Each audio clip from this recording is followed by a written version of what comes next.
On behalf of the Center for International Private Enterprise and Freedom House, or as David Kramer would say, Freedom House and the Center for International Private Enterprise.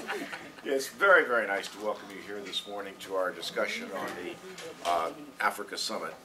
And I'm very much looking forward to all of your inputs. As you know, next week the U.S.-Africa Leaders Summit will gather 50 heads of state, as well as U.S. and African and civil society leaders, and business leaders, one of whom we have here, Betty Mania from Kenya, from the Kenyan Association of Manufacturers. The summit's theme is Investing in the Next Generation, and its purpose is to focus on trade and investment in Africa and highlight Africa's commitment to Africa's security, its democratic development, and its people. It sounds like a very tall order, just about everything, so we're counting on you to help make this possible. Purpose of our event, we want to get the discussion started early and focus on key issues that should be discussed at the summit and recommendations for it to achieve or at least advance these goals. Trade and investment are likely to dominate the summit, and increasingly both can be indeed a historic opportunity, but they need to be supported by the institutional reforms that will make African economies work for all, not just for some. CIPE's 30 years of work in Africa and around the world point to the intertwined relationship between good governance and an inclusive business environment. Political processes and decision-making help shape the economic rules of the game. And I just want to underscore that word, rules of the game. Let's keep focused on that. We've got to have good, transparent, clear rules of the game to get the kind of inclusive economic growth that Africa aspires for. Local actors beyond governments, business and civil society, have to play a very, very constructive role in building those democracies that deliver. We're very happy to co-host this event with Freedom House and very much look forward to all of the insights. And with that, over to David. Great. I'll take that, John. Okay. Thank you very much. John, thanks very much. Oops, I turned it off. Sorry. You turned it off. Happens to me a lot. John, thanks very much, and it's a real pleasure for us to co-host this with you and CIPE, so we're delighted to do so. And a warm welcome to everyone this morning. I'm David Kramer. I'm the president of Freedom House, and Freedom House is the oldest human rights organization in the United States, founded in 1941. And we work in trying to advance democracy and human rights in all parts of the world, working with local activists and advocates and trying to advance rule of law, respect for human rights, empowering civil society, free press, free expression, freedom of association, and basically all the other freedoms out there. In Africa specifically, we have an array of innovative programs designed to try to strengthen the protection of human rights and expand political rights and civil liberties in many countries on the continent. These include supporting transitional justice in Cote d'Ivoire, assisting with human rights abuse monitoring and reporting in the East and in the Horn of Africa, strengthening rule of law and judicial independence throughout Southern Africa, and we have offices in Bamako, Abidjan, Nairobi, Kampala, and Johannesburg. Let me also, before I introduce the speakers, thank my Africa team for doing such a great job, not only with this event, but with everything coming in the next few days and next week.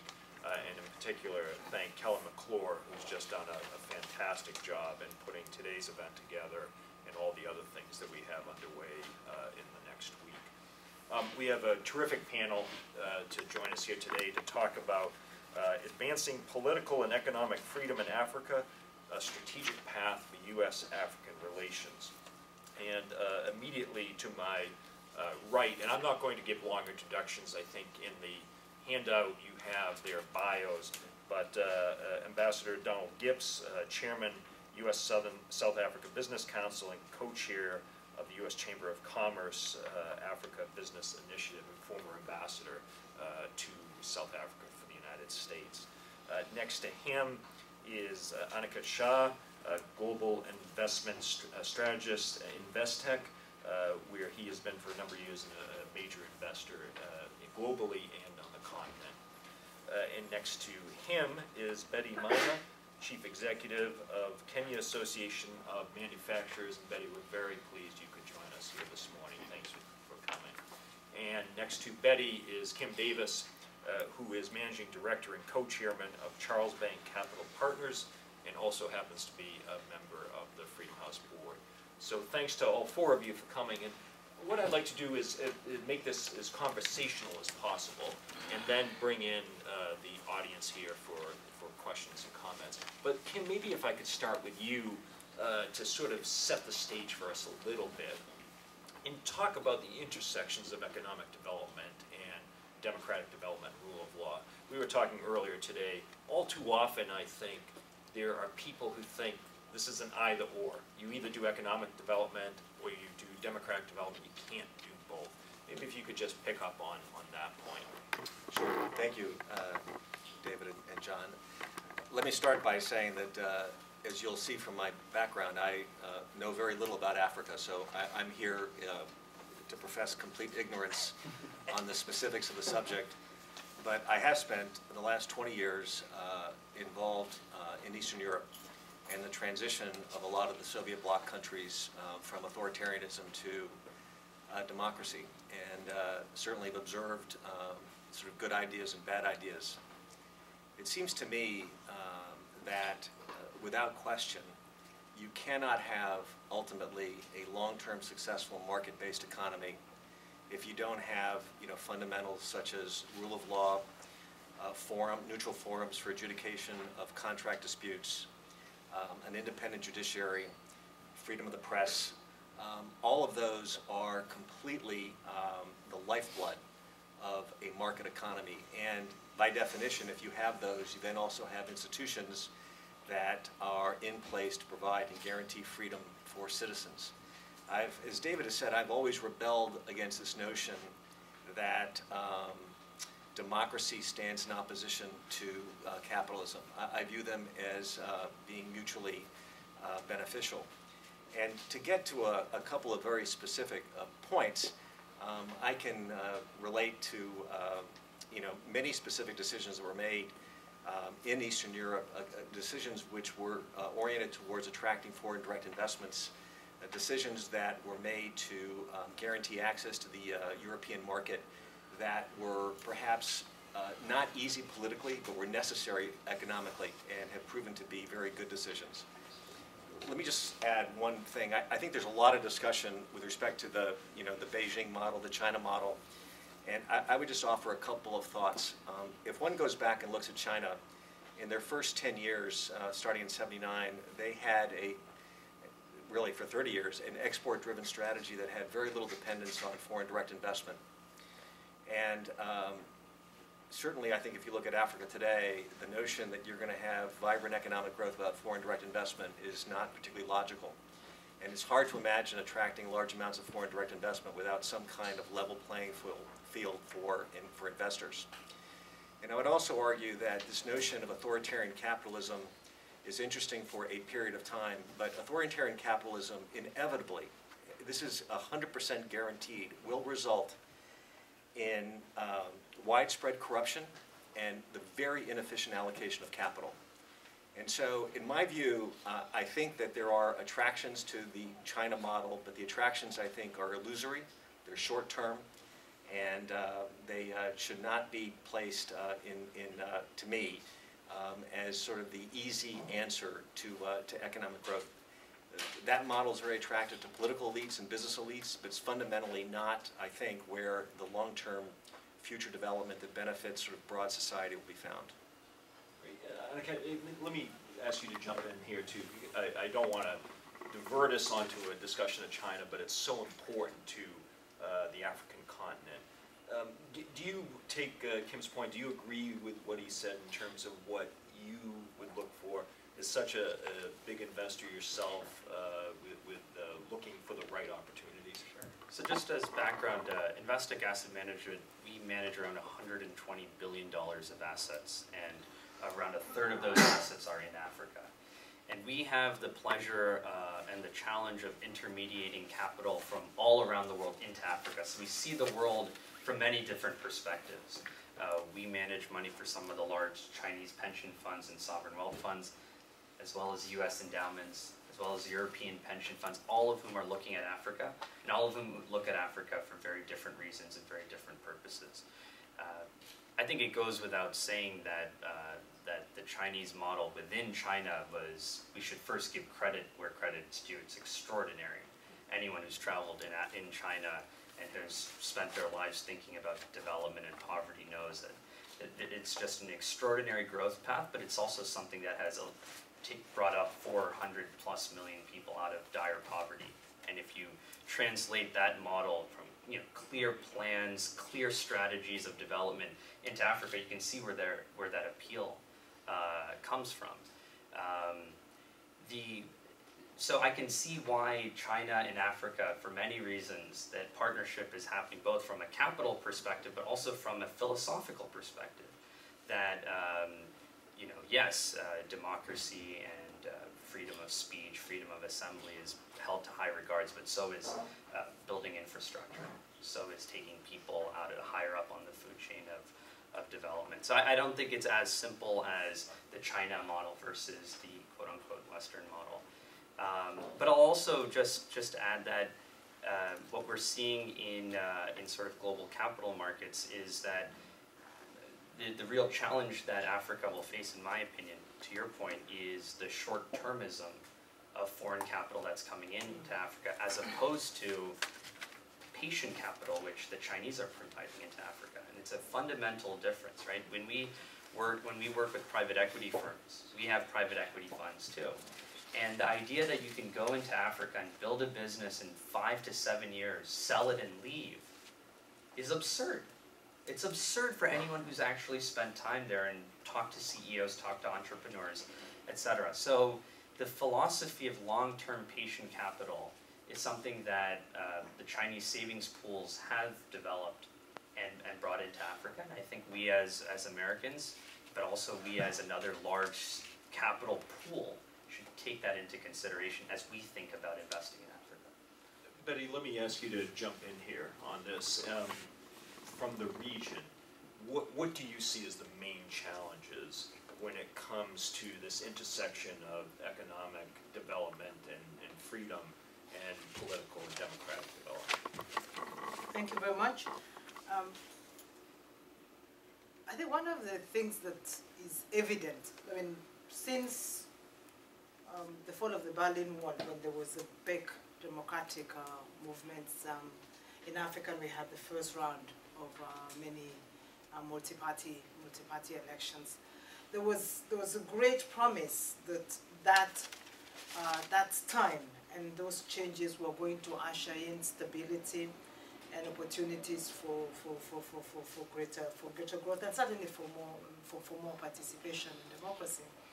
And many Africans had yearned for that. I mean, since independence, we had all lived under various authoritarian regimes, coups and counter-coups and all sorts of things. So, I mean, even as a young person, I mean, we had all, hungered for the stability of more participation and more democracy.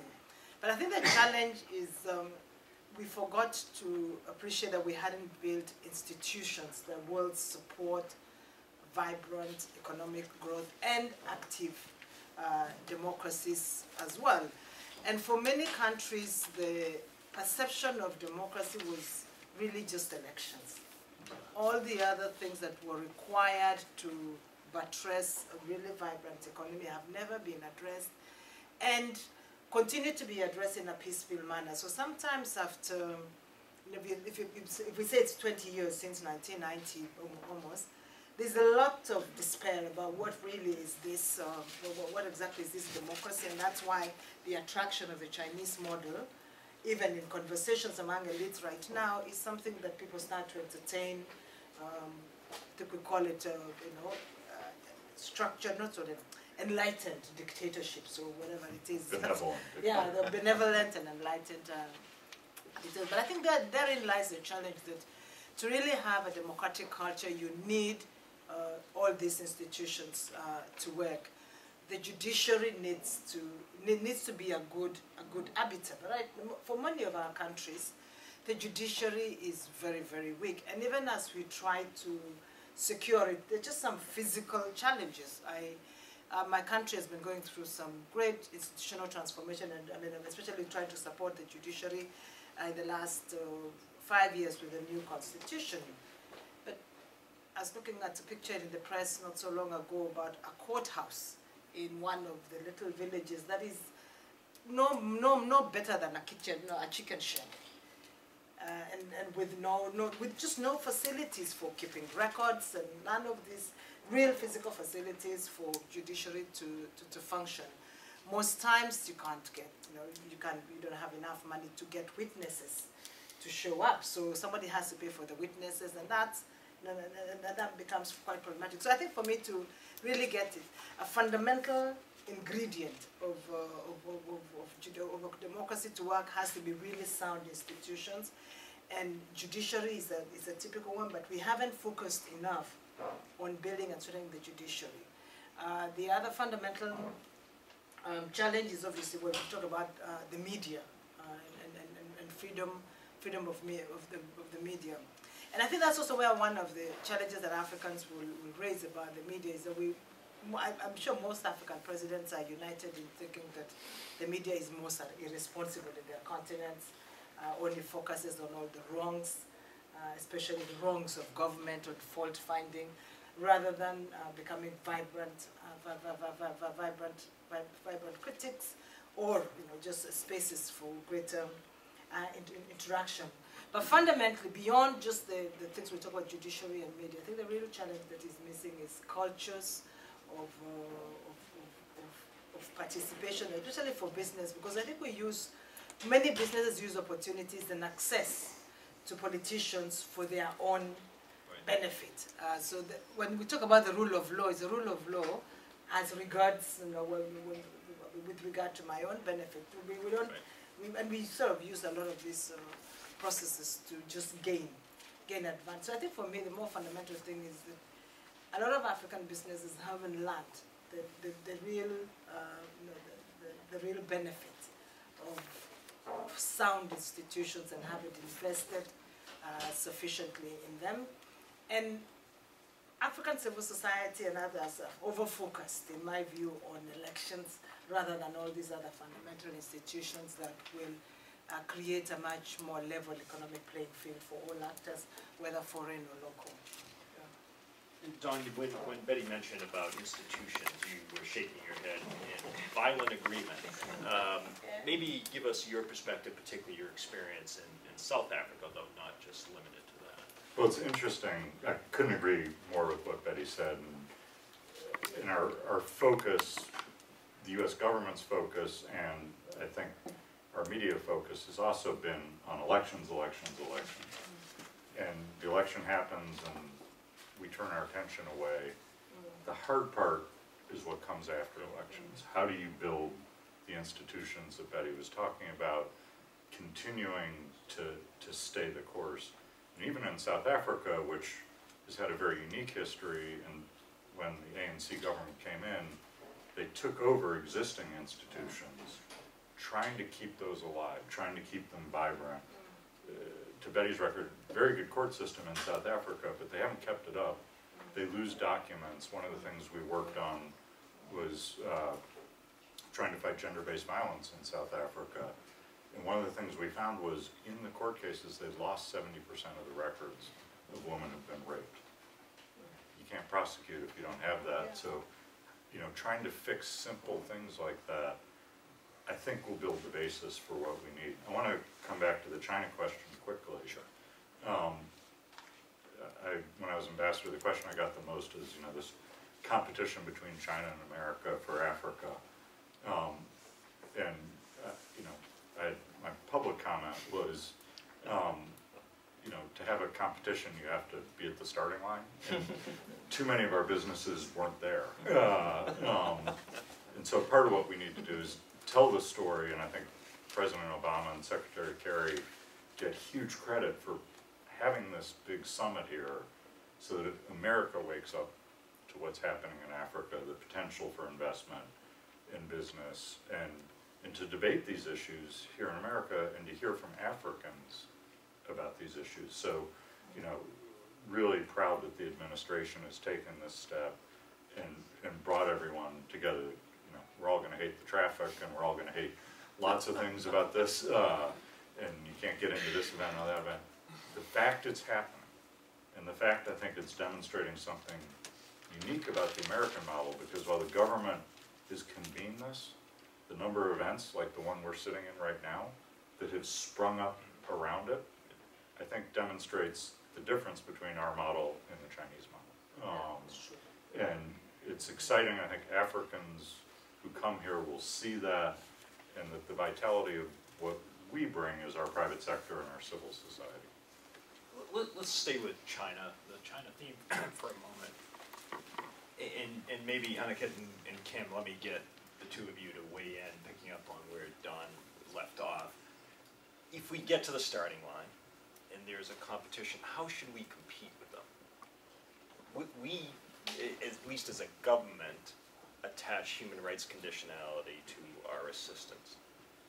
Should businesses be concerned by that? Should they be pushing for less conditionality? It's more, I guess, what was the word we talked about before? Unconditional? Unconditional investment, perhaps? How would you approach that? And you can jump in too, Don. Go ahead, Kim. Well, let me make one, first of all, to your comment about China, I completely agree that China today, it's much better to be a citizen in China today than it was in 1979, and China has been extraordinarily successful. Part of my point is that China started with 1 billion people and scalable infrastructure for an export-driven strategy. I don't know how many other countries actually have that. So the replicability is not just about the model, it's about the starting point of resources. So I don't know how replicable the model is. So I just sort of set that as a aside. I think the other issue, if we could have a strategy that said, let's have benevolent dictators, that would be an interesting strategy, but that's a hope and not a strategy. Yeah. Democracy arises from authoritarianism. We see that in South Korea, Argentina, Chile, Portugal. So I get that you have to transition through some authoritarian period, but you have to do it while building institutions. And so for me, to answer your specific question, I think business has a deep interest in rule of law, and it should focus completely on rule of law and not get caught up into, sort of the human rights argument, but rather say, if you want our investment dollars, we need a judiciary system that works, contract-based adjudication mechanisms, and let the rule of law be the vehicle that allows us to marry our interest in freedom with our interest in economic growth, and try to get away from sort of the polemical, you can't have this freedom because that impinges my economic growth. I don't think they're in contradistinction, and I think we ought to focus on rule of law. That institution is where they come together. Yeah, I think that's right. I think another point for American businesses and investors will be that one of the biggest issues facing Africa, of course, is employment. And we actually published a report, and I'm going to take some of the comments that Ambassador Gibbs gave and make them my own. So, but I'll give him the due credit. And Don made the very good point in this report that look, you have a huge employment challenge here. You have a young demographic, and this is all the while happening when so much employment is being mechanized and automated. And we see this in South Africa for sure, and we're starting to see it all across. I was in a factory in Kenya a couple of years ago. It was just extraordinary how much was being produced with so few people.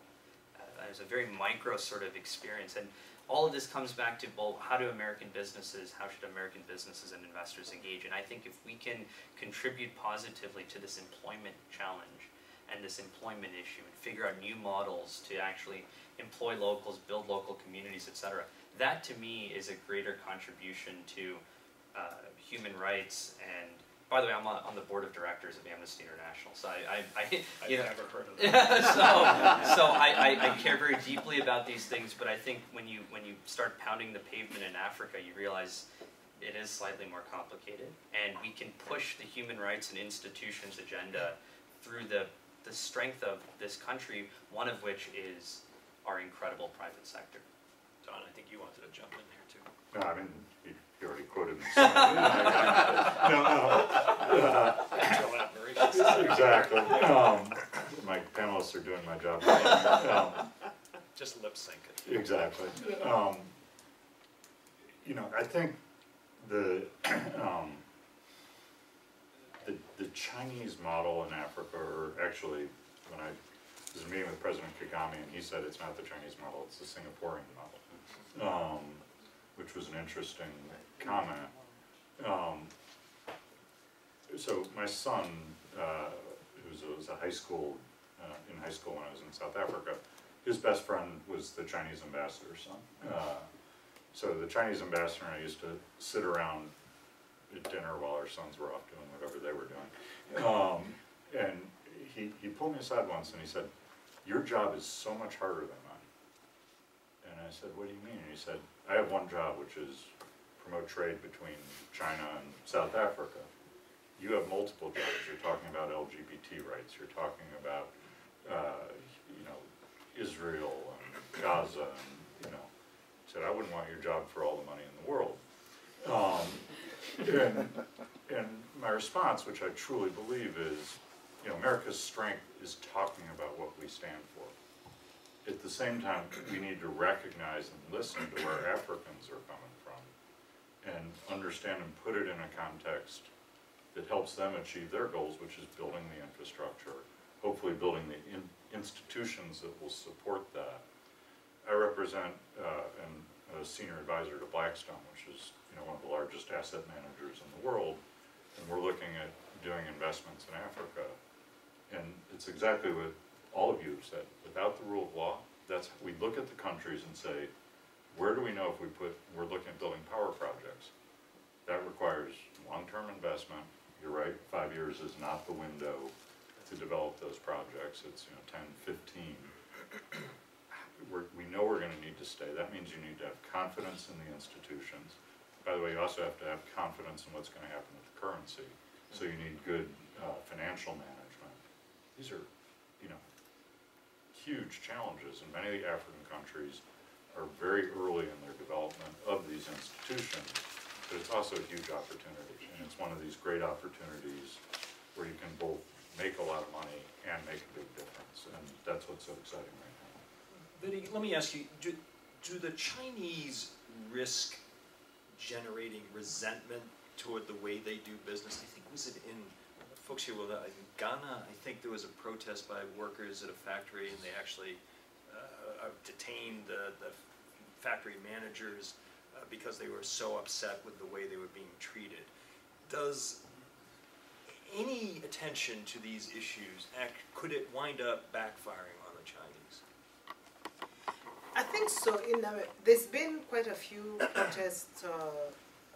I think certainly in you've mentioned Ghana. You've mentioned I think Zambia is the other one, especially in the mines. There's been resentment in Kenya to the onslaught of Chinese small businesses that have taken over little businesses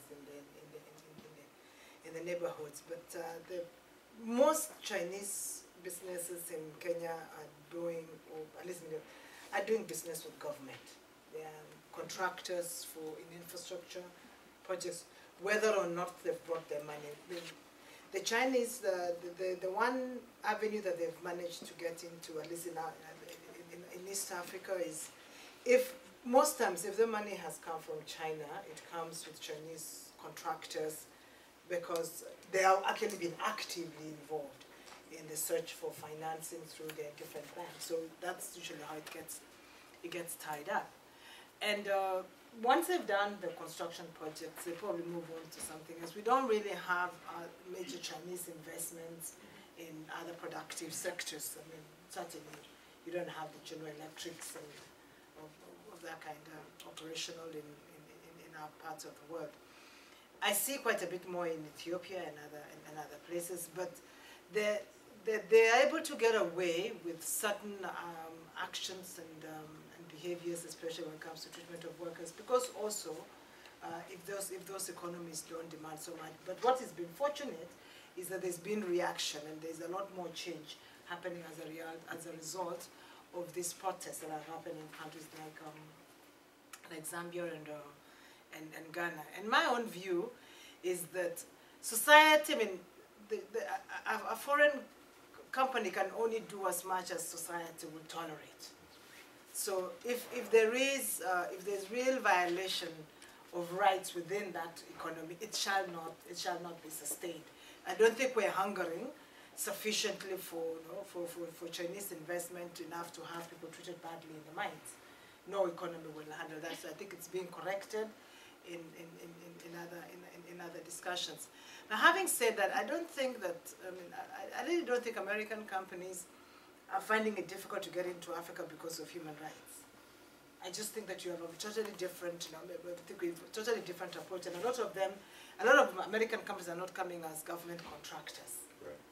That's I think you're coming as typical private investors in the productive sector, and having to also compete with local businesses. It's not just that you compete. It's not just that you're competing with Chinese businesses, because when I think about my own country, the American companies are all coming into oil and gas and into extractives, and I don't find that many Chinese companies there. So you can actually do business and get into that field. But one of the challenges we also face in that extract is that American companies are not necessarily at the frontier of building a more inclusive regulatory regime.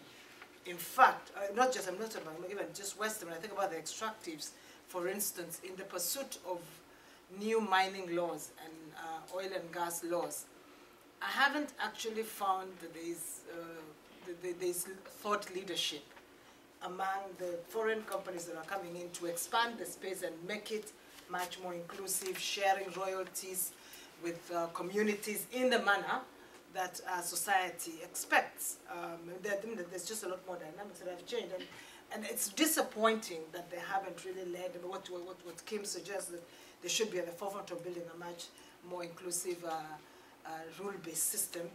It isn't. I think we try to write laws or influence the writing of laws in a manner that extracts the most benefit for the investor, which is not fair and it is not enduring. So you still have conflict with regard to their entry, their entry point into our economies. Let me flip the China issue upside down.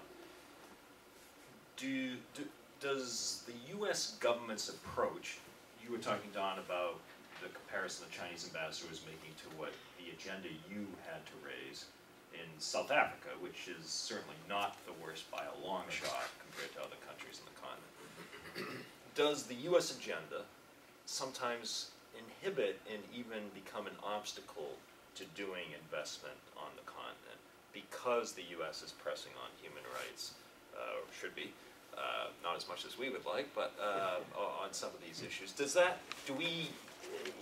Can it become an obstacle, particularly, say, Betty, as you were describing in some of these countries where the government is the principal interlocutor for business because they're the ones who decide whether deals can go through or not? Yes. Do we do harm to ourselves, in other words, with No. the business community? No, yes and no, because it is easy to say yes if I focus, if the focus is on, LGBT and some of these extreme rights issues. But we wouldn't have had as much progress, for instance, on civil society and participation in public policy making if it also hadn't been for some of the pressure that came from external friends. I think it's useful to identify by the time a country pushes a certain agenda, it also needs to find if it resonates with the society in which it is operating. Women's rights are not so much of a big issue these days, and maybe I'm a beneficiary, so it's easy to discount what external pressure did to open up the space a lot more. But that I think is we've managed. But sometimes I think many governments find some focus of not just Americans, but also the Europeans on some fringe rights and issues as a bit of a distraction and extreme and totally unnecessary. Can I take this? Yeah.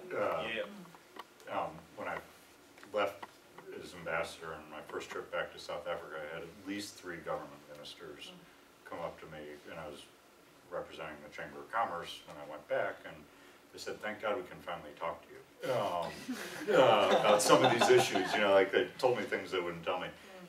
which to me is an indication, and I think it's true, that most government officials in Africa understand there's the US government, they understand the private sector is a very different entity, and they do distinguish.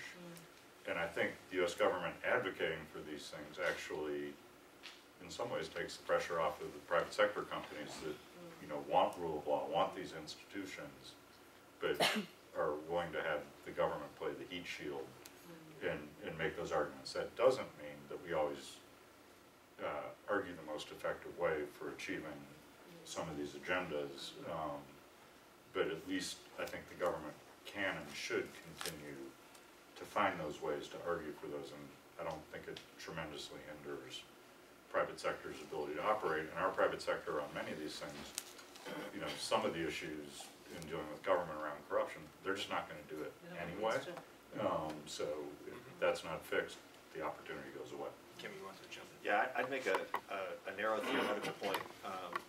To your point, U.S. companies aren't exactly known historically for having great relationships with U.S. regulators and the U.S. press. So I would have no reason to imagine that they'd have a good relationship with African regulators or the African press. Yeah. This is exactly where I think the U.S. has to play two roles, which is on the one hand promote U.S. investment, on the other hand promote rule of law, and I think very specifically freedom of the press. So I view those as two separate but complementary agendas. We should not expect our private sector to go into a country and carry the flag of everything the U.S. government wants. That's conditionality that is silly and counterproductive. We should have them do what they do, and we should have them subject to, hopefully, a more robust press and rule of law in that country that we, as the government, are promoting. That, I think, is where you find sort of the right atmosphere. Yeah, it's on a related point, but slightly different. Just picking up on what Don said a few minutes ago about the financial markets and the financial sort of management that's required. I have a feeling that over the next week, there's one very important part of this whole story that is going to be under-discussed, and that is the rapid financialization of Africa. And that's because a lot of the people who will be at the summit are corporate leaders, people who actually make things, you know? But underpinning all of that is this enormous and unprecedented pace of financialization, which will require all of the things that we're discussing to the nth degree. And let me just solidify this. A few weeks ago, there was an extraordinary moment in, I think, in economic history, which is that the government of Senegal went to the public markets to raise money, okay? Senegal raised $500 million in public bond issuance, mostly from foreign investors, and it was 10 times oversubscribed. 10 times the amount of orders for the supply of bonds, and they could borrow money at 6%. Extraordinary for a country that has a $2,000 per capita GDP, 1,000th the size of the U.S. economy, could borrow money at the same rate that the U.S. was borrowing money just 15 years ago before the financial crisis. This is happening all across the continent. And again, it's undiscussed because the financial world doesn't do a good job discussing this, and it sort of underpins a lot of this growth.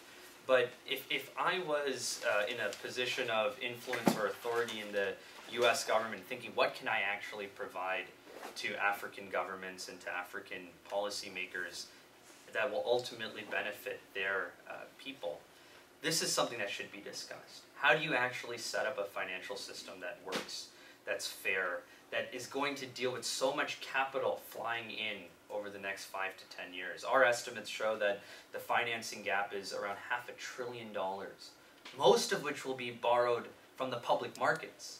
That'll be the pension funds, that'll be CalPERS, CalSTRS, Texas teachers, et cetera, sitting in the U.S. And that is a whole part of this dynamic, which I just reading in the sort of all the commentary and all the reports that have been coming out in the last few weeks, undiscussed but very important. I just want to put that out there as a discussion point for this group and for the panelists here. I was actually going to make a sort of a subsidiary point, but I also think, you know, Africa is 54 different markets, has challenges. You know, each market by itself is too small. The move to integrating across economic communities, whether infrastructure, trade barriers, soft barriers, and again, the U.S. government, I think, is doing a great job right now in the East African community promoting this, I think is critical. And I think as you start to do that, you also improve the rule of law, because it's not country by country. You know, one of the things, if anybody's ever been to one of the border crossings in Africa that hasn't been modernized, and you see the trucks lined up for miles, and you know, lots of opportunities for somebody to say, well, if you want to move your truck up, you know, I can move your truck up. Move to a one-stop border shop, I mean, one-stop border, and you know, you immediately and cut in half the opportunities for corruption. And then you got two countries sort of sitting in the same place. They're not expensive to automate.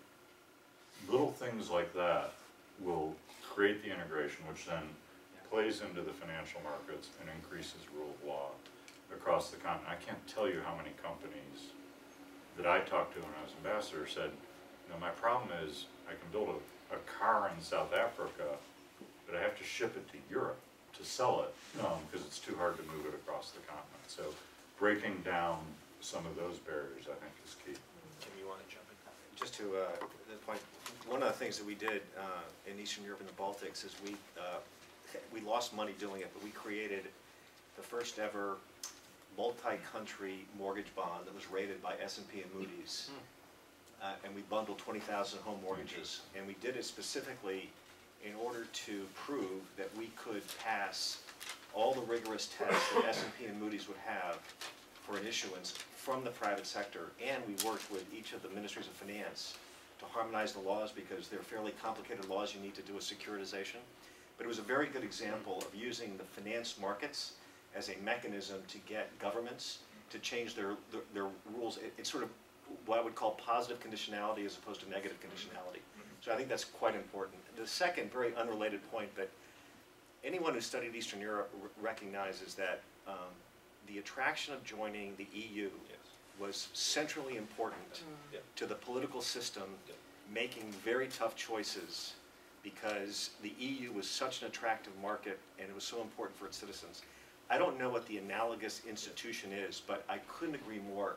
If you don't have something larger than 54 countries, which creates a sort of a political magnet for making hard choices, it'll be very, very difficult to create the kind of harmonization that you want. So that, to me, from a policy standpoint, both of those, and they're actually quite related, but both of those points are very central to what I would be thinking about as a U.S. policymaker. You want to jump in there, John? No, well, no, I'm okay. Said what I was going to say. Seems to be happening a lot. Sorry. We're in violent agreement. Actually, can maybe, if we could just stick with particularly your experience with the Baltic states, recognizing every country's unique, different histories and everything, but are there a few lessons aside from the EU point, which I agree with you was critical to their success in terms of development, economic, political, that you think could be useful for countries in Africa going through transition? You know, the two, they've already been, well, I think one's been mentioned. All three countries made a commitment from day one to have a strong currency. They established currency boards, and they pegged themselves either to the euro or to the dollar. And in fact, as you know, several years ago, Latvia and Estonia came under massive criticism from a lot of economists because of their hard currency. But there was nothing more important to their ability to essentially transition into sort of a modern economic environment than the hard currency. The second issue is that, and each of these countries had somewhat different experiences, is they privatized logically, and they were accepting of majority ownership of assets. It's not just FDI, it's sort of FDI under what circumstances. And I think the countries, Estonia was probably the most aggressive. At the far end, you had Slovakia, which basically, you know, went out of its way to make it miserable for any foreign investor to own anything. And, you know, there's a long history as to how those countries came out differently. And Annika, with your experience, not just in Africa, but globally, are there other places you two might cite as good models or examples? Wow, that's a tough question. I mean, you know, we as investors, it's slightly strange entry point into this conversation, because ultimately, and quite cynically, it sort of comes down to risk and rewards, impact on a global portfolio. And I think at the end of the day, investors, you know, the positive is that we're doing this on behalf of pensioners and folks who need returns. So the question that investors will ask when they compare Africa with India, Africa with China, sort of in the risk bucket of a portfolio is, are you compensated for the risk that you're taking on? And that's, again, a investment question that is very different than the policy question, right? In that an investor doesn't care all too much about rule of law and all this in and of itself. The question is, are you then getting the 20, 30% returns that you would need to take on that risk? And if there's a mismatch, that's where you put money to work. Now, where the interesting sort of evolution of Africa is that investors, both financial investors and I think FDI investors, have mispriced the political risk. They think it's riskier than it is, and therefore there's the arbitrage that you can make money off of. People still naively think, you know, coup in country X means the whole continent's falling apart, or a virus outbreak in West Africa means that your investment in South Africa is going to get affected. And that is, from an investment perspective, you can actually take advantage of that arbitrage. But the downside of that is that, and I think it's an interesting question for economists and policymakers to ask, if you do have a private sector approach towards development, right, then the question of, then these questions matter a lot more than rule of law and governance, arguably, right? That this idea of compensation for risk is why someone's going to put their marginal dollar into Africa versus their marginal dollar into India. And that's different than if you have a government-driven development approach, right? And I think that's interesting. And the last point sort of on this topic is that it's something I was thinking about on the train ride here about freedom, stability, and investments. And it's incredible because the story I said about Senegal, it's predated by Rwanda last year. Rwanda issued $400 million of Euro bonds that were 15 times oversubscribed. A lot of this is, of course, because of low interest rate policy in the US, but nonetheless, you had global investors flocking to a country that I think we would all agree, especially in these halls, has not done a great job in freedom and sort of political rights, etc. But if you have you have water right here. Oh. If we have an investment-led approach towards development, then some of these questions can be sidelined. And I think it's worth thinking about and worth talking about here. I want a phrase that hasn't come up so far, and it touches on a lot of the issues that the four of you have talked about. You okay, Betty? I'm okay. All right. It would not be good if we lost you on the panel. Oh, thank you. It's the emotional response to finance. Yeah. Or there's deal making going on here with coffee cups. And if you're okay, Betty, let me start with you. It's about civil society, the role of civil society in this whole conversation. We've talked about rule of law. We've talked about institutions, those things. What role does civil society have to play? Is it a relevant actor in the issues we're talking about? I think credit has to be given, in our context, civil society has played a key role in expanding this space, challenging dictators, changing the laws, focusing a lot more on the structures of governance and accountability. And I don't think we would be here if it wasn't for a lot of those movements of civil society in our context. Now, I think that what I mentioned is the active civil society has been the political and human rights NGOs.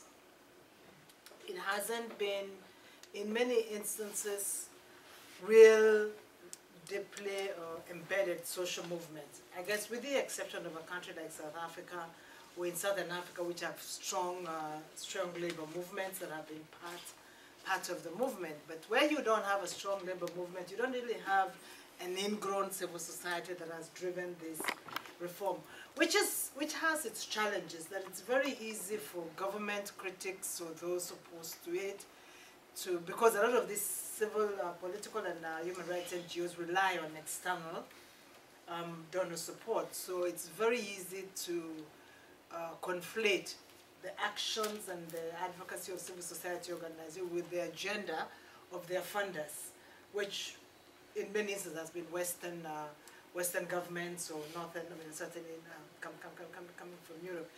And I think failure of the civil, and that's I think the failure of the civil and the political rights NGOs to make their agenda and local agenda that can be supported by teachers union, teachers organizations, business organizations such as ourselves, I think has made it very difficult to have more widespread appreciation of the issues that which they clamor for. Also, to also focus on the economic dimension, because we focus a lot on the political reforms, but we haven't focused sufficiently on the economic reforms that are required, because there's really no,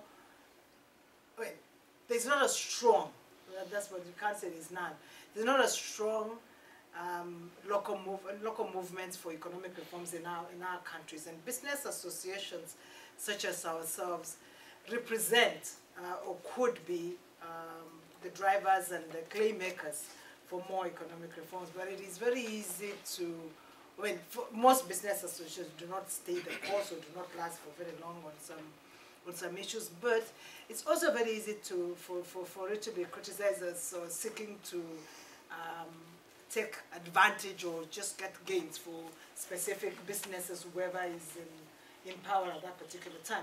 I represent the Association of Manufacturers, and we are quite strong and quite vocal in my country, but it is not impossible to be accused of only pursuing the interests of just one sector. If I had a strong mining and extractive industry lobby, it would probably be just seeking gains or reforms with regard to their sector. It's very, you don't find many business associations that look at the whole spectrum of economic governance and economic management and would be pursuing greater regulatory reforms in that regard. So civil society, the active one, the foreign-funded one, or the think tanks, have a great role to play, but they have to overcome, in my view, they have to overcome that challenge of pursuing an external agenda. Don, in South Africa, it's a pretty vibrant civil society. How would you describe the role they can play in advancing economic freedom and political freedom? Hugely important. So as Betty mentioned, very strong labor movement, vibrant free press, although when I was ambassador, there was a law that was being considered by the South African Parliament called the Protection of Information Bill.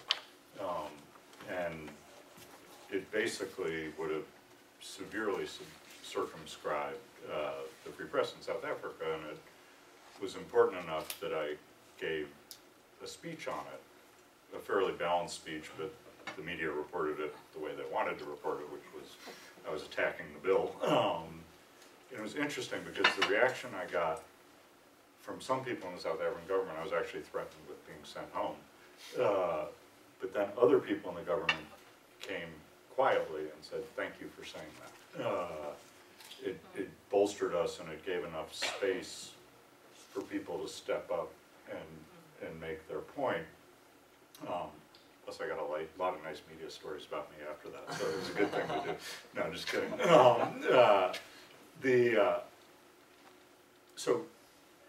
And it was a reminder, and in the conversations I had with people in South Africa is a young democracy. Every one of these African countries is developing their structure, their system. South Africa has a constitution that truly is the marvel of the world in terms of being a progressive constitution. Justice Ginsburg, when Egypt was designing their constitution, got herself in trouble by telling the Egyptians that they should look to the South African constitution rather than the US one, because it was more progressive. So they've got this incredible document, but how do you build that? How do you build the structures behind that to support it? And there's no right answer. I mean, we're still, many years into our democracy trying to perfect it, as President Obama says all the time. we've got to sort of work with African countries as they perfect their structures and institutions, and that's going to take time, but civil society is key, and it's critical that organizations like yours continue to support them, because there's not necessarily the organic financial constituency that's going to support them in those countries. I want to switch, and I'm going to turn to the audience pretty soon, but today in the New York Times there was a timely piece by Mark Landler, African leaders coming to talk business may also be pressed on rights. And one of the paragraphs here says, the White House notes that it has made governance one of the three main themes of the meeting, along with trade and investment and peace and security. Human rights and the rule of law, officials said, will be an unavoidable subtext in all the discussions. To some folks, that means they'll get lost. They actually won't be a subtext. Do you think the summit as it's been prepared has the right balance in these things? Maybe Don, if you want to start. I mean, I heard Susan Rice give a speech at U.S. Institute of Peace Thursday or Friday, I can't remember when it was. Thursday, I guess today's Friday, so it must have been yesterday. The weeks are all blending together. And I thought she did an amazing job. And, you know, all the African ambassadors were in the audience, and she was very direct and forthright about this balance. And her belief, as she articulated, which I believe, as you've said, without that rule of law and good governance, you're not going to get the investment. And they go together. So I'm obviously somewhat biased, but I believe they've struck a very good balance. And the very fact that it's going to be debated here and that all these people are coming, you know, I just got the list of who's coming to the Bloomberg Business CEO Summit. If you had told me 10 years ago that you were going to attract this number of American CEOs to come to a conference on Africa, wouldn't have, not even imaginable. And so I think the White House has done a great job of saying, okay, we're going to have this debate. Yes, investment is a part of it, but human rights is a part of it, peace and security is a part of it, development, and actually the other, anybody who didn't read both the President and the First Lady's remarks at the Young African Leadership Summit should read them, and hopefully the President won't be mad at me, particularly the First Lady's remarks. She had people in tears, talking about the importance of women and young leaders changing and building out civil society, building these institutions. Truly inspiring remarks, and I think the focus that the President's had on developing the next generation of African leaders is really critical, because they're going to be the ones to carry that torch.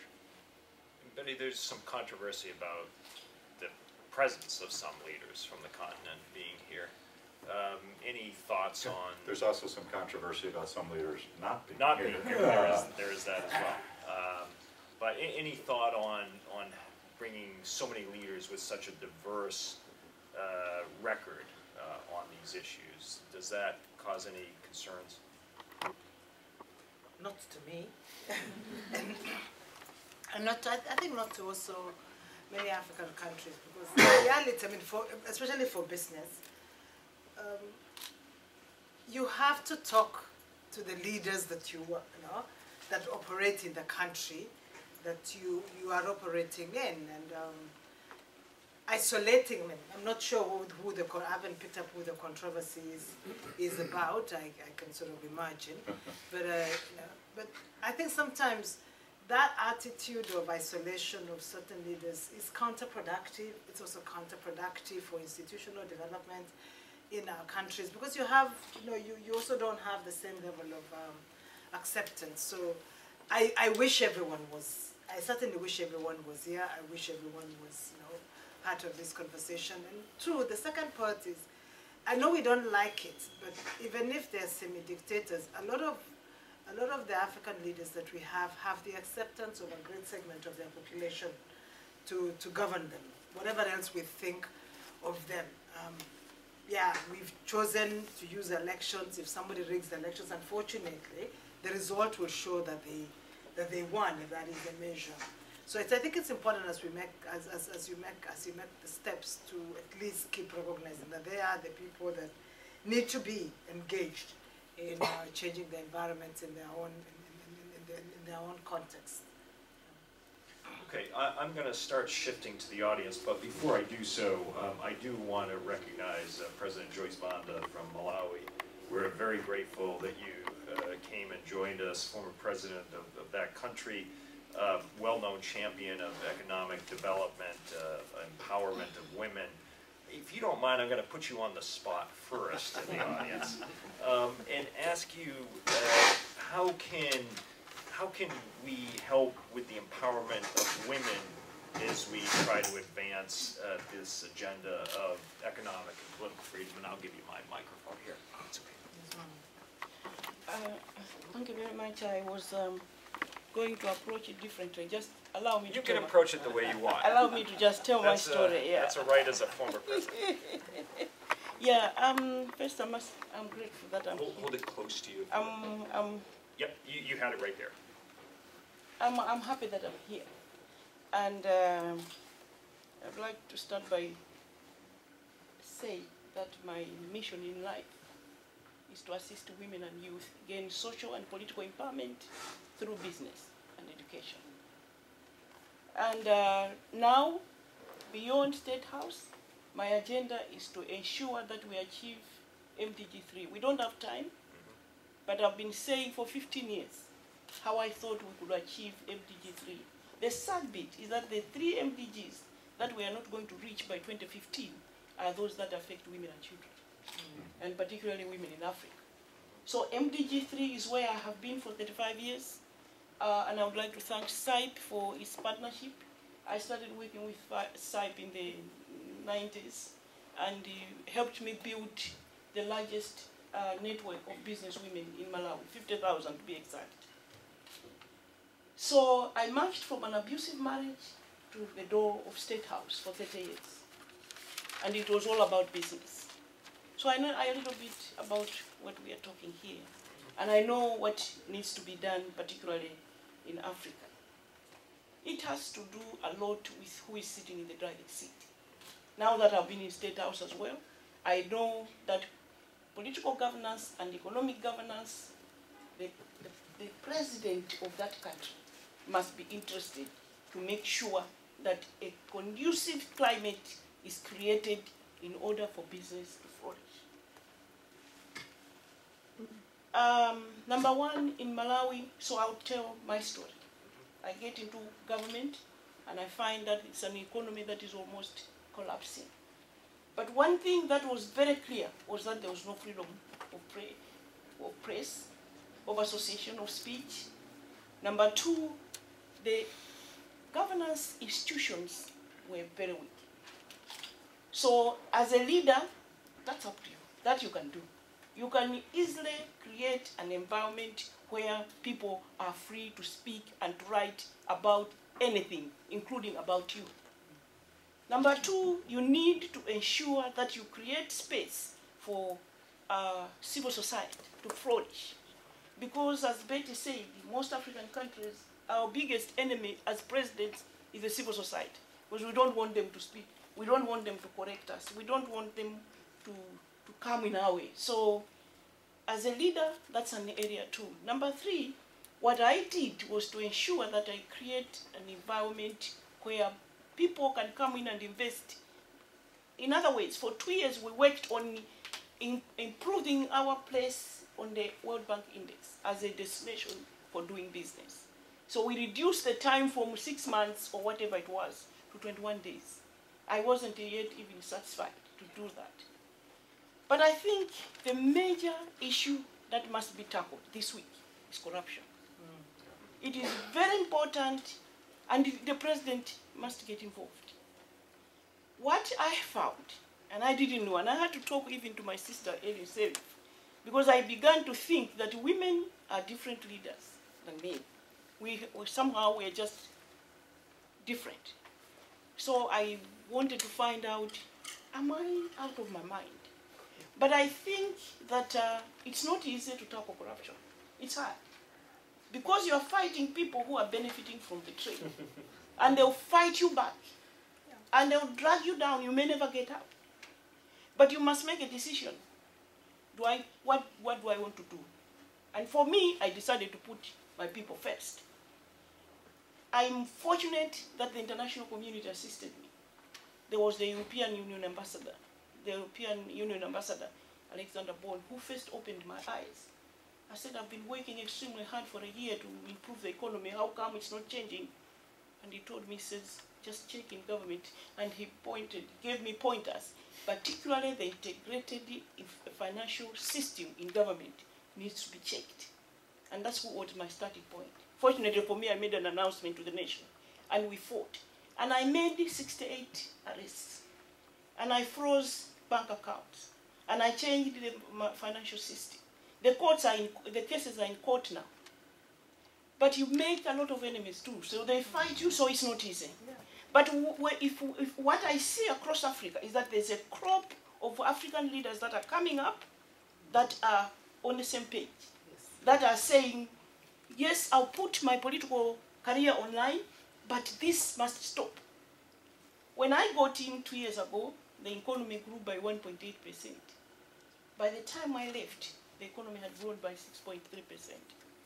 So there's benefit in fighting corruption, in strengthening institutions. But you asked a very interesting question about China and Africa. Versus US business into Africa, Chinese business into Africa. What do I know about that? As Betty said, most of the businesses that are done by Chinese companies are with government. But there are so occasions where the US will do business with government. For example, let me talk about the MCC and Africa. I don't know one country that has gone through the process, all the procedures of MCC, and he started implementation in less than 3 years. It's 5, 6, 7, 8 years. In the case of Senegal, I think it was 8 years. In the case of Malawi, we're only starting now to implement since 2008. Now the Chinese will come, and they will just take shortcuts, and they'll find a president who also is maybe corrupt, and who doesn't care, as long as I get a road built. So while MCC is still talking, somebody comes in and implements that project, and then it looks like China is having an upper hand in Africa. But it is because of the bureaucracy here that and I'm sorry that I have to be honest, that it's my greatest strength, not weakness, that I say it as it is. That I say it as it is. But I just thought that it is important for us to, this week, to ensure that the leaders leave this place knowing that it's not going to be easy. I am fortunate in my case that my new president has agreed that he's going to continue with the fight against corruption. With that, corruption, human rights, governance, strengthening governance institutions must be key in order for business to flourish in Africa. Allow me to stop there. Actually, do you mind if I push you on one point, though, that I want to come back to the China issue? Do you think the China approach is sustainable over the long term? It takes a long time for MCC, but presumably that paves the way for a more sustainable approach. You know, it is what Betty said, it is the politics. It is for me to show that I've done X, Y, Z roads and parliament and building. Because the Chinese money is not free. And most people in the countries don't know. MCC might take 5, 6, 7 years. But at the end of the day, most of it will be grants. But it is here. It is playing around with people's psychology in a country where most people are not educated. So what they see at the end of the day is they'll vote for me because I built 10 roads with Chinese money, which my grandchildren will still have to pay back. So that's okay. Yeah. Thank you very much. We really appreciate your intervention. Okay, let's open it up to the audience. There's two folks there. Gentleman over on the side. Do we have a mic? Yeah, over on the side. Well, we'll take those three. That three bunch right over there. Let's remember what they asked. Hi, I'm Carl Levan from American University, and I want to go back really briefly to the comment about conditionality, and I really think we should abandon that language because I think it's more about complementarity, and I think that's what Madam President just outlined. And the reason why I see this complementarity is because when American businesses go to the government and ask the US government to promote their exports, or to remove tariffs, or to underwrite the risk of their investment, I don't think it's too much for the US government in return to say, hey, something just happened and the president threw the opposition leader in jail. We have a diplomatic issue we have to contend with. My question is about this the corruption mechanisms. One of the concerns that comes out of civil society in Africa is that for a long time that Western banks were actually allowing and participating in the laundering of the money. But one of the other concerns or issues I think that's arising is Foreign Corrupt Practices Act. And that is, under the Bush administration, it was very interesting that trade volume rose dramatically, and so did prosecutions under the Foreign Corrupt Practices Act in the United States, meaning that US officials or US businesses could be prosecuted, and indeed were prosecuted, for paying bribes to African leaders. So the tricky thing is that many of the European competitors remain more than willing to pay those bribes. So how do we multilateralize this effective regime that promotes rule of law, that promotes good governance, and in the long run makes investment and development more secure for the private sector and for everybody? Thank you. If you would pass the mic to the gentleman right in front of you, I believe. Right? Am I saying that right? And then we'll go over right there to you next. Hi, Ross Herbert with USAID. I wanted to ask Betty particularly, but if others want to chime in. You mentioned the sort of usual suspects of human rights groups, which can be easily labeled as a sort of known group getting funding from the U.S. government. But the whole constitutional reform episode in Kenya was interesting because those groups certainly were involved, and it started slow brewing, you know, in the Moi era in response to the feeling of just excessive executive powers. But the interesting part I find is that it continued carrying on, and even though Kibaki stalled it, it still has gone ahead. And there were some maybe not ideal constitutional design elements, but there was clearly some effort to sort of respond to that need for institutions and changes. And I wanted to know who were the drivers and where did the energy come from? And where did business play in this? But it can't simply have been that limited cadre of human rights NGOs, but who else was in this party and why? Okay. If you could pass the mic to the gentleman there, and then we'll turn the panel. Joel Coulter from It's on. Joel Coulter from Post Nation Perspective. A lot of what we've heard all day today has been push, not pull. It's that someone talked about the African countries starting to pull in investments. Also a lot of top-down versus collaborative. Big projects versus small projects. When we started this country, we were citizen soldiers, National Guard. We were a bottom-up country, fortunate at the bottom of the pyramid, great book. So, in Sulu Mindanao, it's a totally free economic zone now because Al Santoli spent 12, 14 years of his life and 20 years more. Long-term stability and resiliency requires long-term commitment.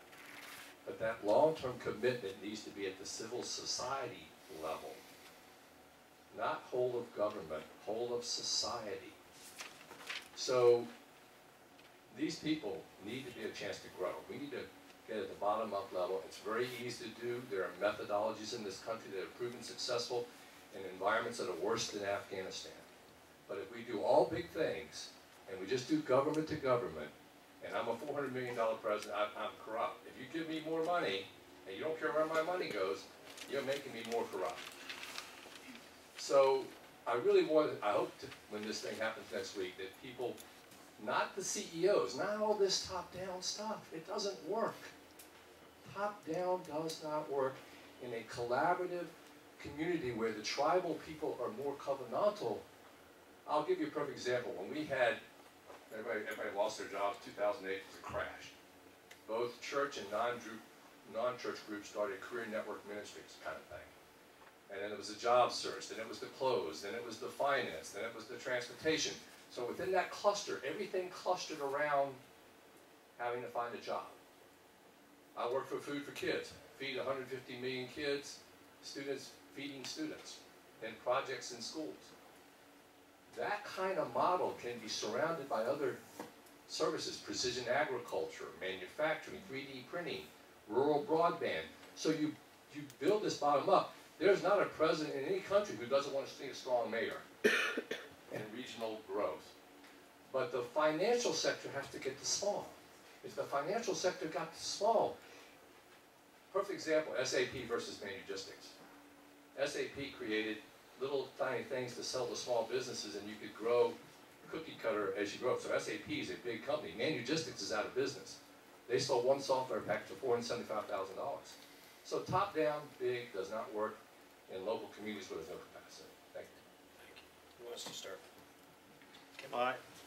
You know, such a on the Foreign Corrupt Practices Act. I mean, in my mind, I'm not sure where that question was headed, but to me, you know, if you're part of the United States and you come over, you know, you essentially are part of the good that you bring with you is adherence to the laws of your country, and you go back to rule of law. Again, to me, the issue is not to try to figure out how to compete with the Europeans. The question is, can you create an environment where the Europeans have to compete with you? So I'm not quite sure I understood the question. I'm not quite sure what else you would do. I want to come to the finance point. I think one of the big issues that, this is anecdotal, is that finance is always spoken about in two extremes. There's World Bank, big project, and there's let's empower the sewing machine. The world of finance actually occupies the small and medium-sized enterprise, and what I've always told people, here in the United States, we have the most sophisticated capital markets in the world, and we still have a small business administration. Why? Because small business is typically always underserved by finance. So going back to one of the things you need is you need actually a very competitive banking sector. One of the ways that the political system controls the economy is by controlling banking. It is a very, very interesting and indirect way of controlling economic allocation of resources. So again, if I come back to what policies can the U.S. promote, it would go back to bottoms up. It's promoting small and medium-sized enterprise, which you promote by promoting a very active competitive banking sector, bank and non-bank. That's how you're going to create sort of this much more empowered playing field of individuals that will create the civil society that you want for long-term stability. Betty, do you want to go next? Thank you very much. I think on the question of conditionality, I agree with him that I think we need to stop the language of conditionality in many ways, because it's been a deterrent for action and at most levels. And I'm not sure the experience of most countries. I remember sitting in a session.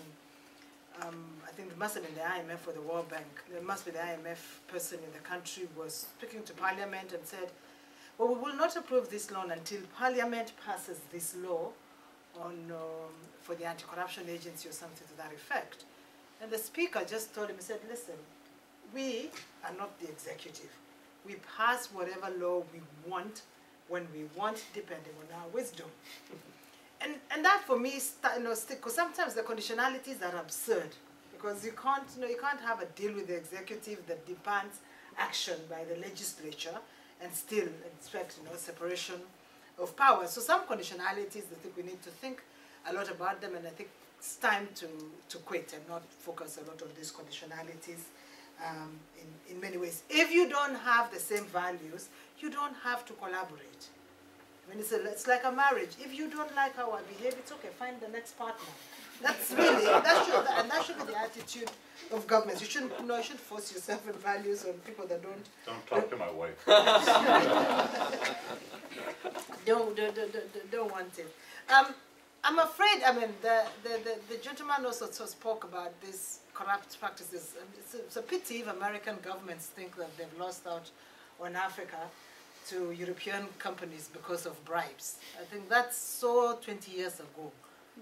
The things have really changed, or even to China. I mean, and if they're competing with China governments is because of bribery, then I think we're missing the point. Because governments and the individuals in government make rational decisions. They are also Western educated, just like yourself. So they are making decisions for the good of, of the circumstance. Well, there may be corruption involved, but a lot of times the deal with China and with other places is cheaper. The Chinese companies are not, they're not winning contracts in our country, in Africa alone, they're winning contracts in Europe. And I haven't heard them being accused of bribing European officials. They're winning contracts in America too. So I think it's a much more global, and we need, I think American companies, and I hope that the focus of the conversation is not just about they bribe more than us. That's bureaucracy. not, yeah, that's very, that I think is not correct. On the question of the constitutional reform in Kenya, and I guess for other countries as well, the constitution we have is the result of an alliance of many different forces and long time of contention, because we've been rewriting the constitution for more than 20 years. I got extremely exhausted myself, but the people who held out for the longest time were the civil and political rights groups. So a lot of the principles and the issues that they pursued made it into the constitution.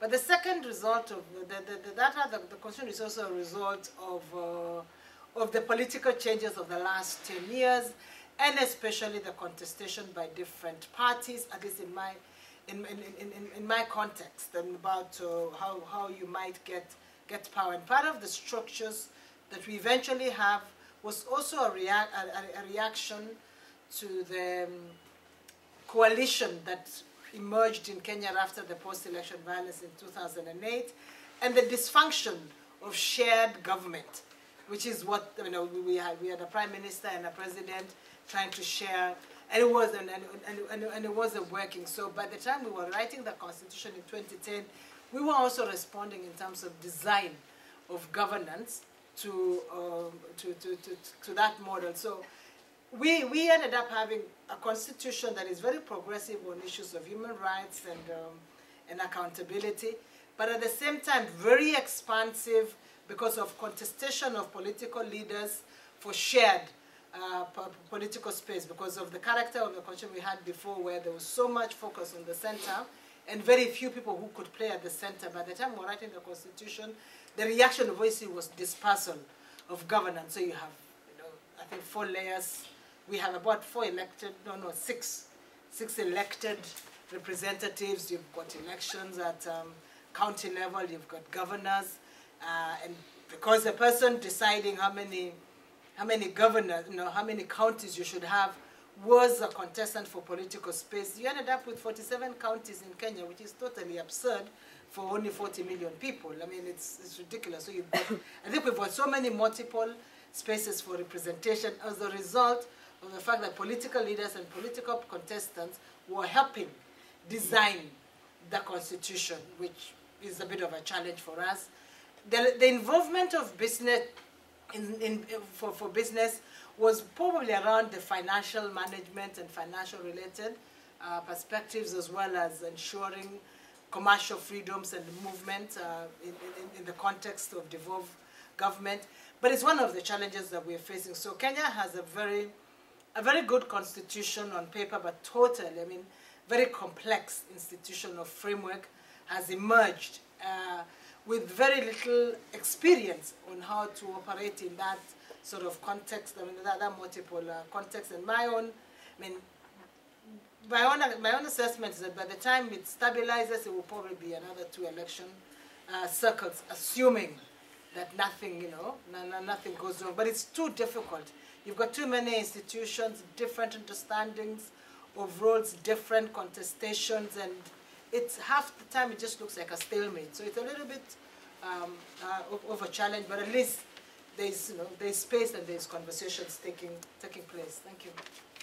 Yeah, just a couple comments. I think it's important that we think about this summit sort of with the backdrop of what's happening in the world, and it's sort of just to piggyback off of a couple of your comments. The first is that the international economic architecture of the world is very quickly changing, and we can sit here in Washington and as in our American tendency, which is generally sort of inward looking, and have this and talk about corruption. First of all, I think if you put yourself in any non-American shoes and you look what happens here, you would call that highly corrupt.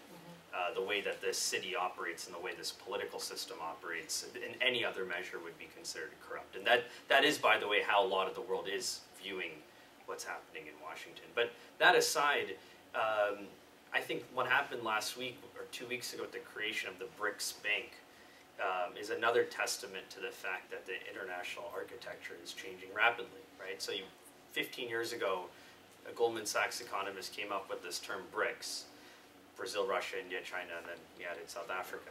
And then he said, oh, there's no way these countries can come together. There's no way, they're too different. They're way too different to come together and develop and create institutions. And you know what they did? And they are creating a shadow World Bank, a shadow IMF.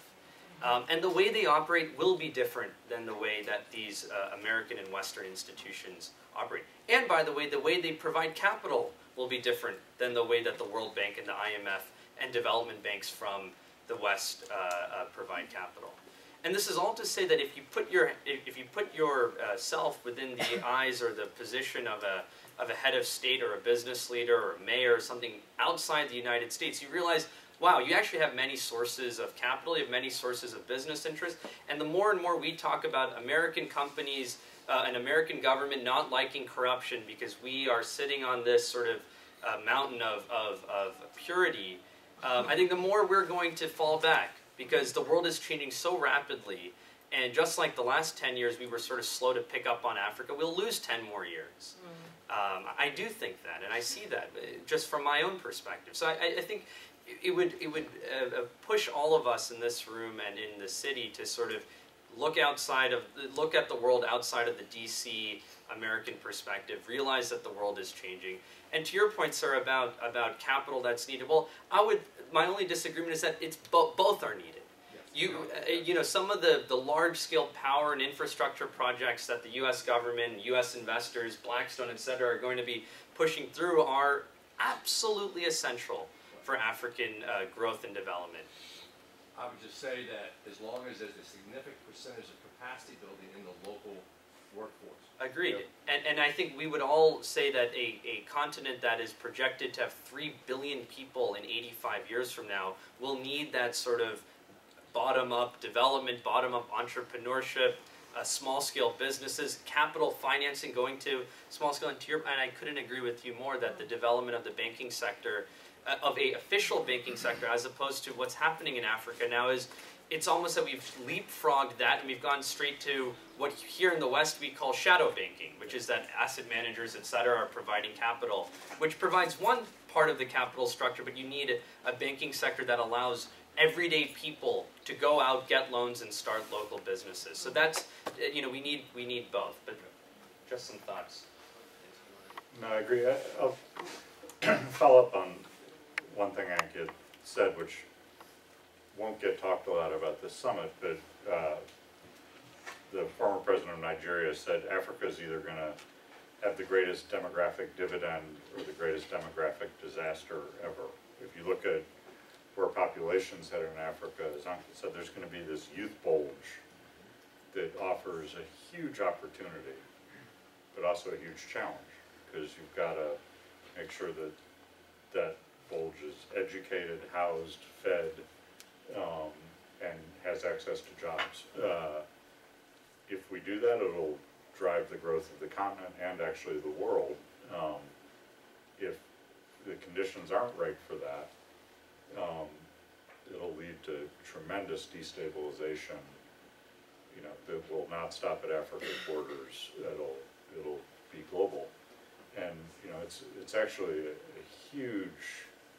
You know, when I've talked to people in the U.S. government about this, you know, and people would say, well, why should we focus on Africa? We need to focus on Africa. It doesn't mean the government's going to solve these problems, and Africans, like President Banda, are going to need to take the leadership in driving this, but we need to be there as a partner to help those who are fighting corruption, because I still think it is a challenge, and are building out the infrastructure that will free the vitality of all these young people, if we skill them correctly, to take part in the economy and to create that next economic boom for the world. Other questions? We've got a few here. Let's go, I saw the hand there first, gentlemen, and then we'll come here. Yes, right there with the beard. I prefer people with beards. Now we know you're biased. Kenya Manufacturers Association, can you talk to the two investors on either side of you about how they can help accelerate the growth of competitive mid-sized manufacturing businesses in East Africa? The manufacturing sector is the key, and helping it quickly become globally competitive ought to be a priority, and they can help make you do it. If you could hand the mic to the person next to you, but don't ask your question yet. I saw this gentleman's hand first, and then we'll come to you next.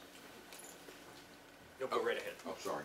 Lafayette Barnes. I'm with the Mayor's Commission on African Affairs here in Washington, D.C. And I really got a couple of questions. First, I wanted to go back to this concept of mispricing the financial and political risks for U.S.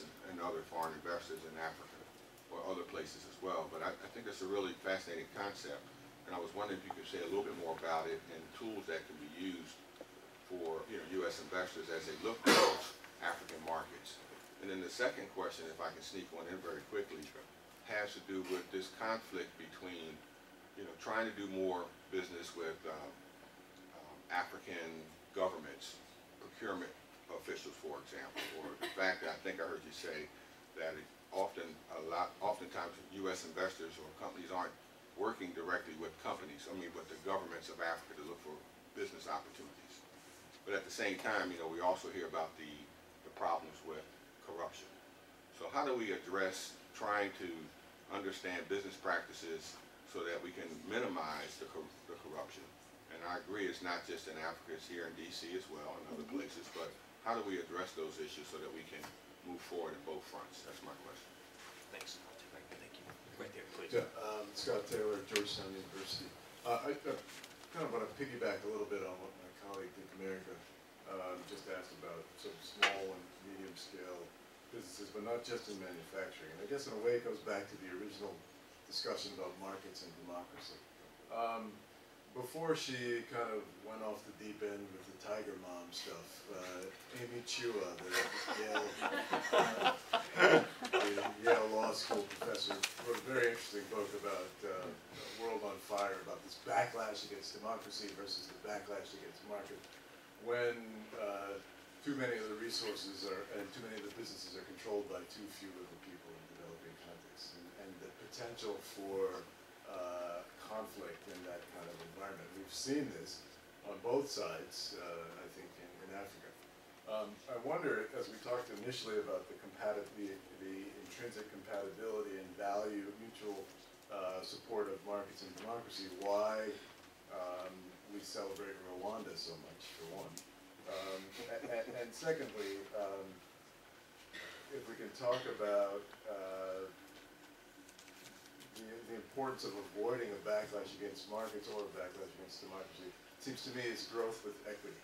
And that comes back, I guess, to the medium scale African businesses and how do we empower firms and entrepreneurs in the African context who are of the majority in particular countries and much more diverse development of business sectors and business classes and so on in order to preserve this kind of growing capitalism. Because it seems to me that we're actually headed towards instability if we can't achieve that growth with equity. And clearly FDI is not sufficient to do it. Much of the FDI is capital intensive rather than labor intensive. So you have so many people left outside of the growth boom that Africa is experiencing. So I wonder if the panelists can comment a little bit, and again, I'll pick up on Dick's question about growing African, if I can use the word, indigenous business classes, particularly at the small, medium, and potentially large scale. Okay, thanks. Can I just take a look at other hands before I go back to the panel? One there, one there. All right, so we'll, let me start, Don, with you on these three, and then we'll wrap up with the two people I just saw after this. I just wanted to touch on the empowerment of small and medium business. You know, the one sector we haven't talked much about today is agriculture. And the vast majority of Africans still make their living in agriculture. The arable land in Africa is, I think, 60% of the world's arable land exists in Africa, and African productivity in agriculture is the lowest in the world. The opportunity to figure out how to empower those agricultural value chains, create the small businesses, enable smallhold farmers to actually go from being subsistence to contributing to the economy, addressing the food security issues. And again, I'm biased, I come from the administration. The food security initiative that the Obama administration is driving, I think, is a key part of doing this. I think it offers a huge opportunity to address what you're talking about, which is how do we grow that small and medium enterprise sector, and then not just stopping at growing the food, but processing it and feeding people within the continent. Yeah, I'll just make two comments. One about the sort of transformation of economies, so the growth and equity point, and one on the capital, your point. So first things first, just key principles. One is that Africa is, as a continent, is starved of capital still. And you will hear in the financial press a lot about whether there's too much money rushing into Africa. And anyone who's spent time on the continent knows that the number of things that money can go into to build is almost limitless, and there's a huge funding gap. So that's just first point, that that it's a capitally starved place in the world. Secondly is that unlike Asia, and we were talking earlier about about Asia's development path versus Africa, a key difference is that Africa's development will happen a lot from foreign savings. Unlike Asia, where there was strong capital controls, etc., and most of the infrastructure build that happened there came from domestic investors. Here it's going to be a lot from foreign investors. Okay. The third point is that... Although the largest source of FDI in Africa is South Africa. Is that right? Yeah. But still outside, I mean, a different country from the same continent. The third point is that in the world, one of the most interesting enigmas is that you have all these people, all these large savings pools that want to put money to work, that want a higher return, both in the West as well as in developing world. But instead of putting it into work in productive investments like infrastructure and agriculture, etc., it usually just sits in the bank or goes and piles into U.S. treasuries. The fact that central banks in Africa are putting huge allocations into U.S. treasuries instead of into smart investments domestically and regionally is something we should all take a second to think about. So when you ask about how sort of some of these investment risks can be mitigated, it depends on what type of investment you're talking about. If you're talking about FDI investment, then there are all sorts of credit enhancements, et cetera, that the World Bank gives that you can. If you're talking about financial investments, you can buy political risk mitigation strategy, all of it which is quite cheap and actually brings down your return and actually brings down your risk as well. So it allows you to put money in your portfolio. It allows to be in a sort of lower risk, lower return perspective. But the larger point here, I think, personally, is that if we as investors sort of recalibrated what is the actual risk in Africa, and we thought about this in a more holistic way, and as Ambassador Gibbs has been saying, if you look at Africa and its evolution, realize where it's going, that the continent is still early stages, but then you'll see a lot more capital going into it at all sources of the capital spectrum and types of businesses, and I think that's very important. So that's just my first point. The second is about this growth and equity. There's a fantastic research center, I don't know if they'll be highlighted this week at all, called the African Center for Economic Transformation. And it's run by a gentleman named Dr. K.Y. Amoako, who is a Ghanaian economist. And his report that came out, Asset's report on transformation of Africa, is worth reading. It's one of the few sort of economics reports, one of the many that's worth reading. And it talks about this fact that despite all of this tremendous growth in Africa recently, the actual transformation, the structural transformation from resource to service to manufacturing is very, very low. And it's worth pondering actually why that's happened. And another reason why the Asian model may not carry over to Africa, because the world has changed dramatically from 30 years ago. So the way that a supply chain is actually broken up between countries and regions is very different today than it was 30 years ago. China could take huge parts of the supply chain. Here now it's going to be split up, and you can only do a very little bit in Ethiopia. And automated. And automated too. And people always talk about the shoe factories in Ethiopia, but that's only going to be a small, you're not going to see the huge chunk of the supply chain happening in Ethiopia. So this idea of economic transformation is really key. And it's an unanswered question, really, of how do you take, in today's day and age, when there are 100+ countries that can produce, that are stable, maybe more, 120, 130 in the world that are democratic, have easy access to capital, etc. Why do you put that supply, that manufacturing in Africa versus other regions of the world? It's a very tough question, and it's unanswered. But it's something that I hope is discussed this week, and maybe there are bottom-up solutions and top-down solutions. But let me just, we're about 10 minutes, and I still do want to get to the last two questions. So Betty and Kim, if we can go to you in response to these three, and then we'll get the last two in. Thank you. I'll be quick.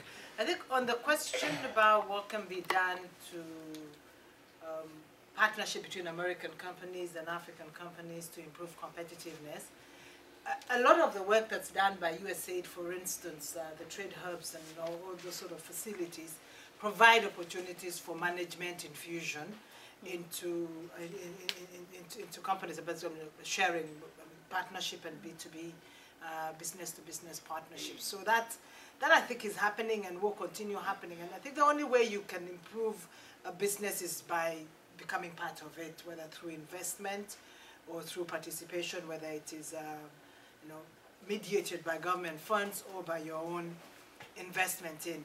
But having said that, if I take the case of my country and East Africa, for instance, the uncompetitiveness of African firms is not within the firm.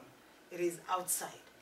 Most companies that are at least studied among our members, when you look at the operations within, a lot of them have learned, because it's an open, it's a globally open community. So they've picked up new ideas on maybe lean manufacturing and all other concepts and other technologies that are available within the firm. So within the firm, most companies in our context are very competitive.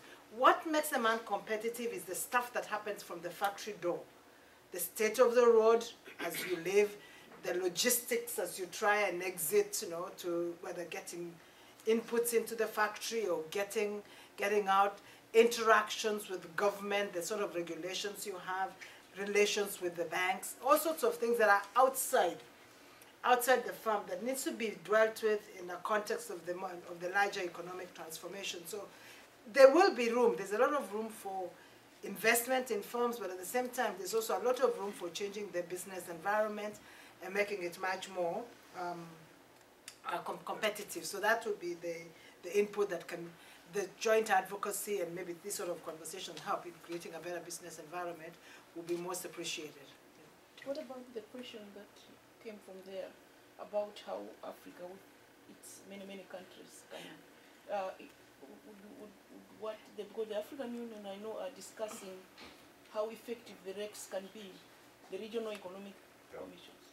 No, I agree, and I meant to speak a little bit later about that. That one of the challenges, of course, of Africa is that it's all these 54 countries with different company laws and different trade rules. The regional integration project represents a lot of promise for us in expanding markets, and something like East Africa with its common external tariff and 120 million people makes a difference.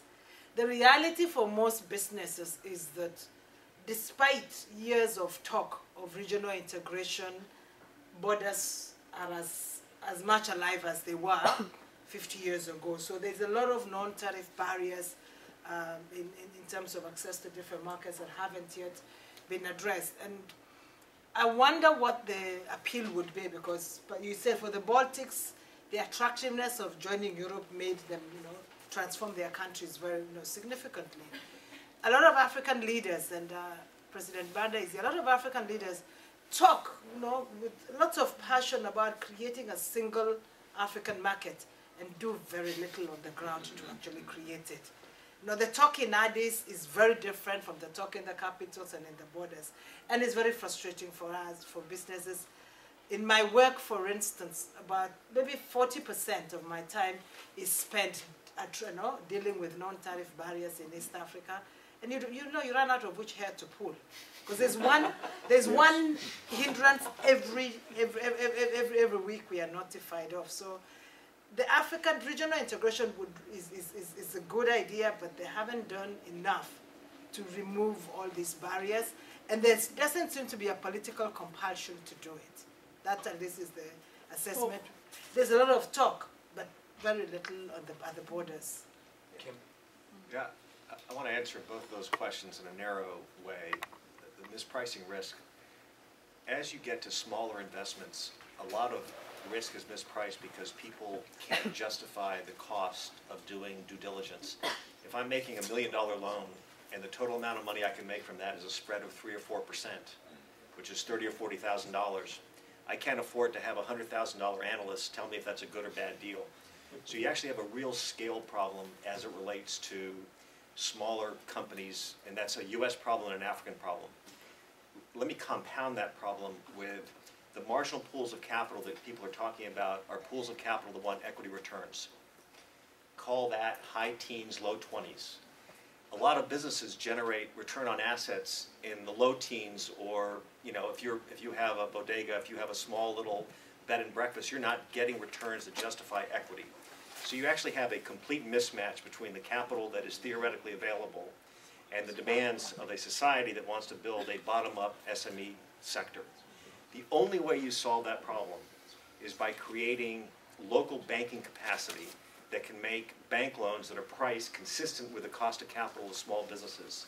So you need governmental intervention to really promote a banking sector that's competitive, that gets down into making profitable loans at the $1 million level. That will not come from Blackstone, I promise you. It will never come from anybody that's large and it'll come from a domestically trained, domestically invested banking group. So of all the things that I would like to see done is everyone thinks about credit as sort of this incredibly boring fourth, it is vital. If you don't have a credit sector, you do not have growth at the SME level, and you won't solve the equity problem. All right, we are running out of time. I saw a question there and then a question over here. Depending on how long these questions are, we'll come to you. But go ahead. Hi, I'm... microphone's coming your way. Hi, I'm Courtney Creek with the National Democratic Institute, and we've been talking a lot about the level of investment that is coming in or could potentially grow and come in the future. And some of the discussion has covered the things that the government needs to do to improve and bring that money in. I wanted to ask a question about what happens after the money comes in, and what the government, civil society, and the legislatures need to do to make sure that the benefits of this investment are going to a greater part of the population, if you had any thoughts on that. And also, what sort of oversight should the government or the legislature be, or civil society be exercising of these companies to make sure that they're following and in compliance with local laws? Okay. Back over here, in the back. I don't have a question, actually, just a comment. Okay, hold on. Hi, Rick O'Sullivan, Change Management Solutions, and the co-chair of the City of Washington Civil Society Work Group. And my question regarding getting back to regionalization and market size, I mentioned the Baltics, also I worked in the Balkans, where the countries were too small. As one person from the EU noted, the EU creates 600 to 800 pages of regulations every year, and that Kosovo couldn't afford to translate them, let alone enact them.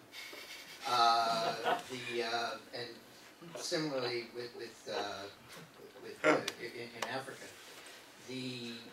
what we did was working with associations, Betty, to get the associations in the region to coordinate, come up with agreed upon standards and regulations, and then brought them back to the individual governments and said, go for this.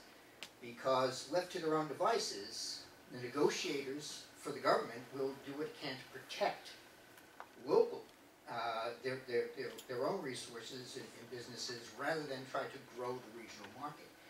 And this was a way of working with civil society to say, stop raising the bridge lower the river, and shifting the responsibility from, rather than reacting to government policy, to developing a coordinated response and then presenting it across the board. And so, Betty, what do you think the odds are of something like that happening in, say, the East African community? Okay, if you can hand the microphone there, if we can get a quick comment, and then we'll wrap up. Yeah, my name is Steve Adler. I work for IBM, and we're in Africa, in 10 countries. And I'll just say that it has never entered our mind that we should be in Africa because China is too. It's not part of our equation. We're not thinking about competing with China. We're thinking about investment opportunities, business opportunities in Africa. Yeah. Furthermore, when Chinese come in and they build a road, they build a port, it isn't just Chinese vehicles that travel on that road and use that port. It's our vehicles too. And we do business in China too. And I actually am a little bit concerned that we as Americans are only getting interested in Africa because we want to compete with China. That's the wrong reason, guys. The reason to get interested in Africa is because there are real opportunities in Africa today. And it isn't just about a competitive sport beating the Chinese. That's not good for our business either, because we want to continue doing business in China and in Africa. Thank you. Okay, thanks. Kim? I'll let other people. Okay, all right, Betty? Okay, thanks. I agree with Steve. I mean, if American companies want to come to Africa, and they are already there, as we will sort of obviously see next week, is because of the business opportunities that are there in this continent. On the question about the regional adoption of standards, I agree with Rick that one of the best ways of, it's got potential for growth is that, if you can agree on a regional framework, as civil society, as business associations, which can be adopted in the countries, that would be good. But the point is, it still has to be adopted in the countries.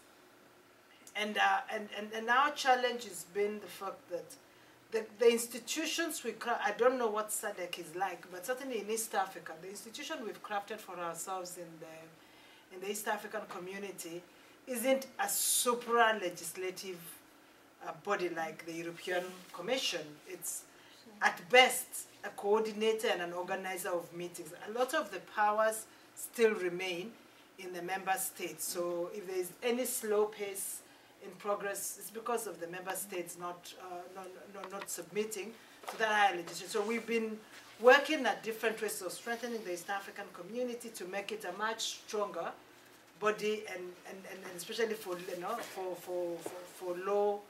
lawmaking, and perhaps with time. I think everybody is frustrated by the absence of progress. So I'm sure with time we shall strengthen that institution. But for the time being, a lot of residual power is left with the states, and that's very problematic. Just wanted to come back on that. I think one of the great challenges that you mentioned is how do you promote inclusive growth? How do you make sure that, assuming we get the investment in Africa, it's inclusive? The problem is we don't have the answer to that here. If you listen to President Obama talking, inclusive growth is a global challenge. By the way, the Chinese don't have the answer to that either. Their Gini coefficient is higher than the United States. So I think this is, in the way technology is changing and some of the other forces that are happening in society, this is a global problem. It's not an African problem. It'll hit Africa as it is growing faster than most regions. So the income inequality will grow faster if we don't figure out a way to address it. But I don't think we have the answers. We haven't figured it out here. Well, if John will permit me, on behalf of CIPE and Freedom House, let me thank all of you for coming. President Banda, thank you very much for joining us as well. Ladies and gentlemen, please join me in thanking the panel for a fascinating discussion.